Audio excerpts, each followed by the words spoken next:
Continuamos hoy estudiando el capítulo 14 de esta epístola del apóstol Pablo a los romanos. Y en nuestro programa anterior decíamos que el hombre es totalmente incapaz de ver o entrar en el reino de Dios sin tener un nuevo nacimiento. Este reino no tiene nada que ver con comer o beber o ayunar o con dejar de comer carne los viernes o no comer cerdo o tener una dieta vegetariana. Esas cosas no tienen nada que ver con esto. Ahora, la justicia que se menciona en el versículo 17 tiene el mismo significado que hemos encontrado en las otras porciones de esta epístola a los romanos. Quiere decir estar bien con Dios. Significa haber vivido una vida agradable para Dios y en el Espíritu Santo. Esto va con la justicia y tiene que ver con nuestro andar en el Espíritu. Es más práctico que teológico. Es más moral que oral. Es una justicia en el Espíritu Santo más que una justicia en Cristo. Y el gozo que también se menciona en el versículo 17 es algo que está ausente de muchas de las vidas de los creyentes. El fruto del Espíritu tiene que tener gozo en nuestra vida. Esto no quiere decir que siempre uno tiene que andar sonriendo como una propaganda de un dentífrico. Algunas veces hay maestros de ceremonias que, por falta de otra cosa que decir, nos invitan a todos a sonreír. Pero aprendí hace mucho tiempo que no tengo que sonreír simplemente porque me lo pida un maestro de ceremonias. Esto no indica nada en cuanto si tengo a Cristo o no lo tengo. Creemos que es más bien relacionado directamente con el gozo que uno tiene en su corazón. Y ahora el apóstol Pablo nos dice aquí en el versículo 18 de este capítulo 14 de la epístola a los Romanos, porque el que en esto sirve a Cristo agrada a Dios y es aprobado por los hombres. Ahora el apóstol no está tratando de decir que no habrá literalmente un reino en la tierra. El Señor Jesucristo dijo allá en el Evangelio según San Mateo, capítulo 26, versículo 29, y os digo que desde ahora no beberé más de este fruto de la vid hasta aquel día en que lo beba nuevo con vosotros en el reino de mi Padre. Habrá literalmente un reino en esta tierra. El apóstol está hablando de una región espiritual en la que usted entra por medio del nuevo nacimiento. Y estas son las cosas para el que está sirviendo a Cristo. En esto agrada a Dios y es aprobado por los hombres. Ahora, esto no quiere decir que los hombres se van a poner a aplaudirlo y a vitorearlo porque sea un creyente. Lo contrario es más posible. Hasta lo pueden perseguir. Pero por debajo, los hombres aprueban a los creyentes que son genuinos y también desprecian y rechazan lo que es hipócrita y lo que es falso. Ese es un gran principio de conducta. El andar y el hablar del creyente debe agradar a Dios y lograr la aprobación de la conciencia de los hombres. Veamos ahora el versículo 19. Así que sigamos lo que contribuye a la paz y a la mutua edificación. El propósito del apóstol Pablo es el de dar una exhortación al creyente, y es una exhortación doble. El buscar la paz en este versículo quiere decir proseguir hacia el blanco. El creyente tiene que hacer un esfuerzo sincero por evitar el uso de comidas u otras cosas que puedan ofender al hermano.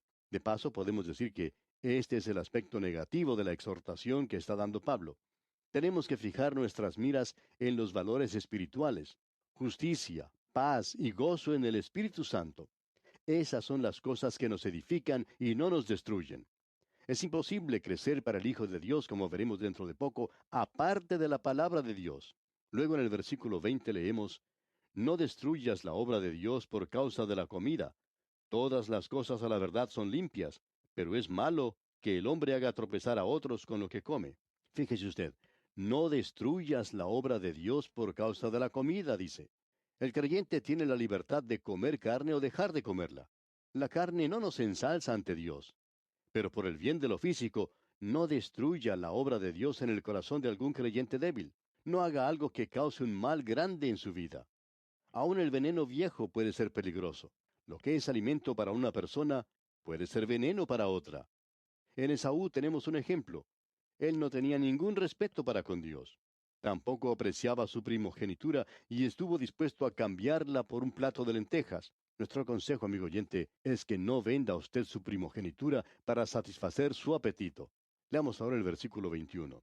Bueno es no comer carne, ni beber vino, ni nada en que tu hermano tropiece, o se ofenda, o se debilite.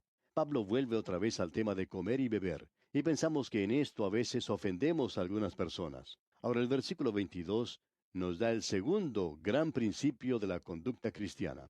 Escucha atentamente mientras leemos. ¿Tienes tu fe? Tenla para contigo delante de Dios. Bienaventurado el que no se condena a sí mismo en lo que aprueba. El apóstol Pablo está presentando aquí el otro aspecto de la conducta del creyente. Nos está diciendo que cuando esperamos o tratamos de hacer algo para Dios, debemos hacernos la pregunta, ¿es propio para mí el hacer esto? ¿Lo puedo hacer con gran entusiasmo, expectación y gozo? En esta exhortación miramos hacia atrás, hacia lo que hemos hecho. Dice, bienaventurado, es decir, feliz es el hombre que no se condena a sí mismo en lo que ha hecho. Permítanos ahora usar una ilustración un poco ridícula. Esperamos que no sea malentendida. Alguien hizo esta pregunta. ¿Puede un creyente emborracharse? Y la respuesta es sí. El hijo pródigo era un hijo que se había ido a un país lejano, y de seguro que él hizo eso y otras cosas más. Pero él siempre era un hijo. Ahora bien, ¿cuál era entonces la diferencia entre él y los cerdos que cuidaba? Pues simplemente que nunca hubo un cerdo que se levantara y dijera, me levantaré e iré a mi padre. Ese hijo pródigo entre los cerdos dijo, a mí no me gusta esto, lo odio, voy a salir de aquí, me voy a levantar para ir a mi padre y decirle lo pecador que soy y lo que he hecho. Pues bien, entonces, ¿cuál es la diferencia entre el hombre creyente que se emborracha y aquel creyente que no se emborracha? ¿Cuál es la diferencia? O quizá podríamos hablar de otro hombre, el hombre del mundo que se emborracha. ¿Cuál es la diferencia entre los dos? Es simplemente esta, que el hombre del mundo a la mañana siguiente se levantará con un fuerte dolor de cabeza terrible y se pondrá un poco de hielo en su sien. Pero 1 o 2 días después dirá, ¿cómo me divertí esa noche? La próxima vez me voy a divertir mucho más. Ahora, ¿qué del Hijo de Dios? Hemos leído que bienaventurado es el que no se condena a sí mismo en lo que hace. Ese Hijo de Dios por la mañana, con un dolor de cabeza tremendo, se arrodilla al lado de su cama y confiesa ante Dios y dice, Señor, Dios, me aborrezco a mí mismo. No quiero volver a hacer eso. El Hijo pródigo dijo, me levantaré e iré a mi Padre. Y el Señor Jesucristo dijo a sus discípulos que lavaría sus pies. Y allá en la primera carta del apóstol Juan, capítulo 1, versículo 9, leemos, si confesamos nuestros pecados, Él es fiel y justo para perdonar nuestros pecados y limpiarnos de toda maldad. Lo interesante en el relato del Hijo Pródigo es que no tenemos ninguna información de que Él volvió al año siguiente a estar con los cerdos. A Él no le gustó eso. Esa es la diferencia, amigo oyente, y esa es la diferencia en el día de hoy. Bienaventurado el que no se condena a sí mismo en lo que aprueba. Amigo creyente, ¿está usted haciendo algo hoy que al mirar atrás más adelante, luego de haberlo terminado, se tenga que aborrecer a sí mismo? No importa lo que sea, eso está mal, muy mal. Usted puede aún estar yendo a la iglesia. Para algunas personas ese es el lugar más peligroso. Fue peligroso para Simón Pedro cuando se encontraba en el aposento alto. Hay muchos que dicen, si yo pudiera haber estado con Jesús en el aposento alto, cuán hermoso hubiera sido. Pero, ¿se ha detenido usted a pensar que ese era el lugar más peligroso de toda Jerusalén esa noche? Alguien cuenta de un predicador que fue allí y que luego contó lo que había experimentado. Él pensó que cuando le mostraron cierto lugar, había visto en realidad el aposento alto. Ahora lo que sí le mostraron fue algo edificado allá en el siglo X o XI. Es algo que podemos decir fue hecho recientemente para mostrar a los turistas. Quizá no esté localizado ni en el mismo sitio en que estaba el original. Opinamos que el original estaba en otro sector de la ciudad. Pero como quiera que sea, este hombre dijo, ah, qué emociones las que sentí cuando estuve allí. Qué hermoso hubiera sido haber estado en esa ocasión con el Señor allí en el aposento alto. Pues bien, ese hubiera sido el peor lugar en Jerusalén. ¿Y sabe por qué? Porque se nos dice que Satanás estaba allí. No sabemos si él estaba en una zona de tolerancia o con los borrachos en la cantina. Ahora no creemos que haya estado allí porque él ya tiene en su poder a esa gente. ¿Para qué perder el tiempo con ellos? Él los tiene más o menos asegurados, así es que fue a otro lugar completamente diferente. Él estaba allí en el aposento alto. Amigo oyente, a veces el lugar más peligroso puede ser la iglesia misma. Así es que usted se tiene que condenar a sí mismo. Regresa usted de la iglesia y dice, me hubiera gustado haberme quedado con la boca cerrada. ¿Por qué tuve que decir lo que dije? Bueno, usted no debió haberlo dicho. Y le puedo repetir aquí las palabras del apóstol. Bienaventurado el que no se condena a sí mismo. Es mucho mejor poder mirar atrás y decir, me alegro de haber hecho eso, me alegro de haber visto a fulano de tal. Sigamos ahora con el versículo 23 de este capítulo 14 de la epístola a los Romanos. Pero el que duda sobre lo que come es condenado, porque no lo hace con fe, y todo lo que no proviene de fe es pecado. Dice aquí que todo lo que no proviene de fe es pecado. Amigo oyente, usted tiene que creer en lo que está haciendo, y si no lo cree, entonces no debería hacerlo. El creyente es salvo por la fe, él debe andar también por fe, y por medio de eso se puede probar su conducta. Así concluimos el capítulo 14 de la epístola a los Romanos. Usted puede notar que al comenzar ahora con el capítulo 15, entramos en la parte final de esta epístola a los Romanos. Hemos visto la relación del creyente hacia los demás creyentes y hacia los de afuera. Ahora, en primer lugar, tenemos el tercer gran principio mencionado aquí, y es el que da la consideración al hermano débil. En realidad es la continuación del capítulo anterior. En los primeros 3 versículos tenemos el tema de la separación. Luego tenemos la consolidación, la unión de los judíos y los gentiles en un solo cuerpo para glorificar a Dios. Tenemos también la continuación del testimonio personal del apóstol Pablo como apóstol a los gentiles y a los romanos en particular. Esta sección concluirá el principal argumento de esta epístola, y Pablo volverá a hablar de las relaciones personales. Quizás sea necesario mencionar aquí lo relacionado con algunas críticas que han recibido estos 2 últimos capítulos de esta epístola, ya que hay algunos que dudan de la autenticidad de ellos, y lo hacen sin ninguna razón válida o evidencia documentada sobre la paternidad literaria de Pablo. Pero era la costumbre de cierta escuela en tiempos pasados la de poner en tela de juicio lo relacionado al autor de la carta. Creemos que en nuestros días se ha establecido sin lugar a dudas que Pablo fue su autor, y podemos concluir con las palabras que el doctor Kern, un comentarista bíblico, usa en el estudio sobre el Nuevo Testamento cuando dice, a pesar de esas objeciones, la integridad de la epístola tal cual está es verdadera. Continuamos ahora con el estudio. Llegamos pues al tercer gran principio de la conducta cristiana. Leamos el primer versículo de este capítulo 15. Así que, los que somos fuertes, debemos soportar las flaquezas de los débiles, y no agradarnos a nosotros mismos. Este es el tercer y último gran principio, guía que debe gobernar la conducta del creyente.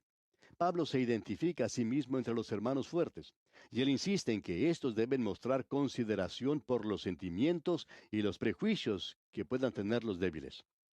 Cuando usted invita a algún creyente a su casa y éste no cree en los bailes, pues no vaya a organizar uno en su beneficio porque terminará por ofenderlo. Quizá usted pueda bailar, yo no. Es que, como usted puede ver, yo soy un creyente débil. Y hay ciertas cosas que definitivamente no puedo hacer. Y una de las razones por la cual yo no puedo hacer ciertas cosas es la consideración que debo tener por los otros.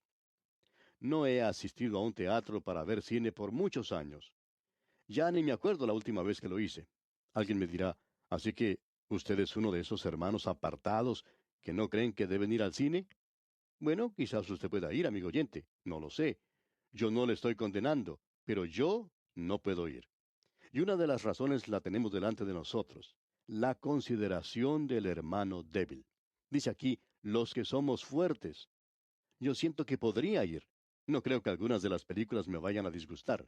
Pero nosotros, los que somos fuertes, debemos soportar las flaquezas de los débiles y no agradarnos a nosotros mismos, dice el versículo. Pero yo no le voy a condenar a usted por ir al cine. Recuerde lo que dijo el apóstol Pablo allá en su primera carta a los Corintios, capítulo 8, versículo 13. Por lo cual, si la comida le es a mi hermano ocasión de caer, no comeré carne jamás, para no poner tropiezo a mi hermano.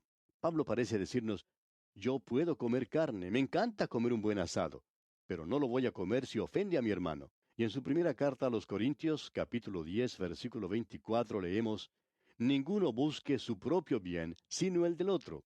Busque el bien de los demás, amigo oyente. Y allá en su carta a los Gálatas, capítulo 6, versículo 2, el apóstol nos dice, sobrellevad los unos las cargas de los otros y cumplid así la ley de Cristo. Pasemos ahora al versículo 2 de este capítulo 15 de la epístola a los Romanos. Cada uno de nosotros agrade a su prójimo en lo que es bueno para edificación. Pablo podía decir en su primera carta a los Corintios, capítulo 9, versículo 19, por lo cual, siendo libre de todos, me he hecho siervo de todos, para ganar a mayor número. Y sigue diciendo en el versículo 20, me he hecho a los judíos como judío para ganar a los judíos. Mucha gente dice, no puede entender cómo nuestro hermano Pablo podía hacer un juramento judío, afeitarse su cabeza, hacer votos, ir al templo en Jerusalén. Bueno, usted lo entendería, amigo oyente, si entendiera lo que Pablo dice allá en su primera carta a los Corintios, capítulo 9, versículo 20. Él dice, me he hecho a los judíos como judío para ganar a los judíos, a los que están sujetos a la ley, aunque yo no esté sujeto a la ley, como sujeto a la ley, para ganar a los que están sujetos a la ley. Hay algunos creyentes que dicen, yo nunca entraría en una iglesia que no sea evangélica. Un pastor cuenta que cuando él estaba estudiando en un seminario, salía a pasear con una muchacha que no era creyente, y juntos iban a la iglesia de ella y a la iglesia evangélica. Hacían esto de común acuerdo. ¿Y sabe usted qué ocurrió? La muchacha llegó a conocer a Cristo Jesús como su Salvador personal. Hay algunos que llamamos super santos que nunca harían tal cosa. Lo que no debemos hacer son cosas que son definitivamente malas. Alguien nos puede decir, bueno, ¿y hasta dónde va uno? ¿Cuál es el límite? Cierto grupo fue a uno de esos clubes nocturnos a dar su testimonio. Bueno, creemos que fueron a un mal lugar. Hay algunas cosas que no está bien hacer. Alguien dirá, ¿por qué no ir a un club nocturno y tomar un trago con ellos? Por supuesto, una joven hizo esto y terminó siendo alcohólica. Eso está definitivamente mal. Estamos hablando de cosas dudosas.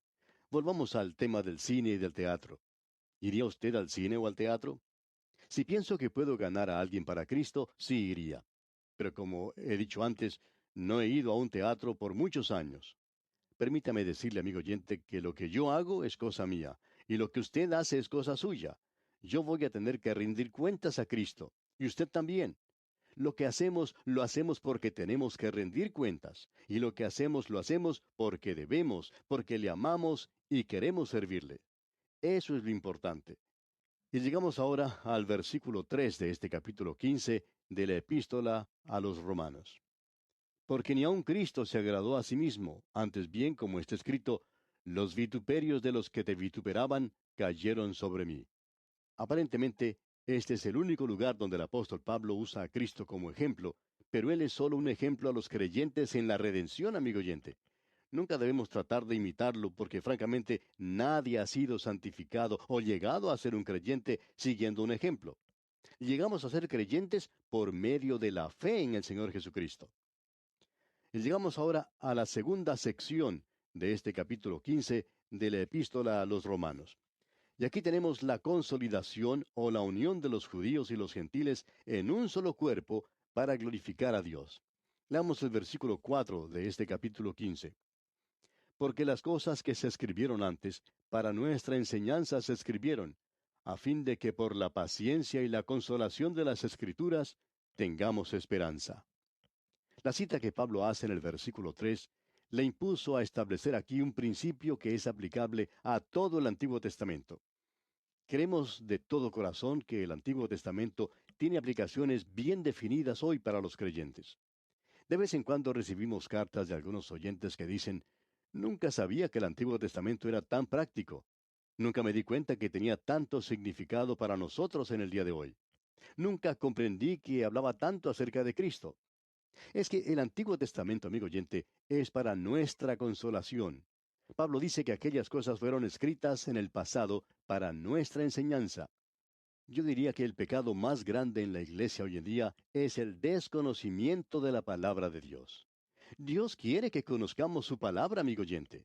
Si usted es diácono en la iglesia o desempeña algún oficio dentro de ella y no conoce la palabra de Dios, pues mejor es que se ocupe en estudiarla y que incluya el Antiguo Testamento en sus estudios.